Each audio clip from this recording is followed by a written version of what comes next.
আসসালামু আলাইকুম রহমতুল্লাহ। প্রিয় দর্শক, কেমন আছেন? আশা করি ভালো আছেন। প্রিয় দর্শক, সর্বোচ্চ এবং সর্বনিম্ন যত টাকা বেতন বাড়ালো সরকারি চাকরিজীবীদের, চলুন বিস্তারিত জেনে নিই।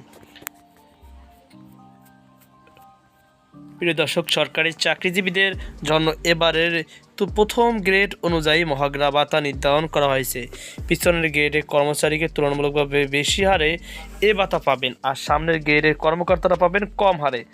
অর্থ মন্ত্রণালয়ের প্রস্তাব অনুযায়ী 1 থেকে 3য় গ্রেডে মূল বেতনের 10%, 4 থেকে 10ম গ্রেডে মূল বেতনের 20%, 11 থেকে 20তম গ্রেডে মূল বেতনের 25%। সর্বনিম্ন বেতন বৃদ্ধি 4,000 টাকা, সর্বোচ্চ বেতন বৃদ্ধি 7,800 টাকা। কোনো চাকরিজীবী 4,000 টাকার কম মহার্ঘ ভাতা পাবেন না। মহার্ঘ ভাতা কার্যকর হওয়ার পর আগের সরকারের দেওয়া 5% বিশেষ প্রণোদনার সুবিধা আর বহাল থাকবে না। পেনশনভোগী কর্মকর্তা কর্মচারী এই মহার্ঘ ভাতা পাবেন। ইনক্রিমেন্টের সময় এটি মূল বেতনের সঙ্গে যোগ হবে। অর্থ মন্ত্রণালয় জানিয়েছে, বর্ধিত ভাতার অর্থায়নের জন্য উন্নয়ন বাজেট কমানো হবে। ফেব্রুয়ারি মাসের বেতনের সঙ্গেই এ ভাতা কার্যকর করার পরিকল্পনা রয়েছে। জনপ্রশাসন মন্ত্রণালয়ের সিনিয়র সচিব মোখলেছুর রহমান নিশ্চিত করেছেন, চলতি অর্থবছরের মধ্যেই মহার্ঘ ভাতা ঘোষণা করা হবে, তবে নির্দিষ্ট হারে এখনও সিদ্ধান্ত হয়নি।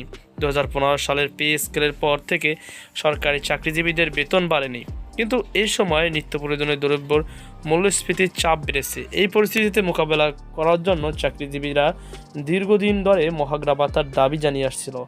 মহার্ঘ ভাতা নির্ধারণে গঠিত কমিটি জাতীয় বেতন স্কেল 2015 এর আওতায় মহার্ঘ ভাতার প্রযোজ্যতা ও প্রাপ্যতার বিষয়ে পর্যালোচনা করে সুপারিশ করেছে। অর্থ মন্ত্রণালয় জানিয়েছে, বর্ধিত ভাতার অর্থায়নের জন্য উন্নয়ন বাজেট কমানো হবে।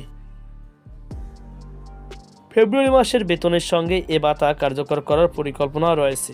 জনপ্রশাসন মন্ত্রণালয়ের সিনিয়র সচিব মোখলেছুর রহমান নিশ্চিত করেছেন, চলতি অর্থবছরের মধ্যে মহার্ঘ ভাতা ঘোষণা করা হবে, তবে নির্দিষ্ট হারে এখনও সিদ্ধান্ত হয়নি।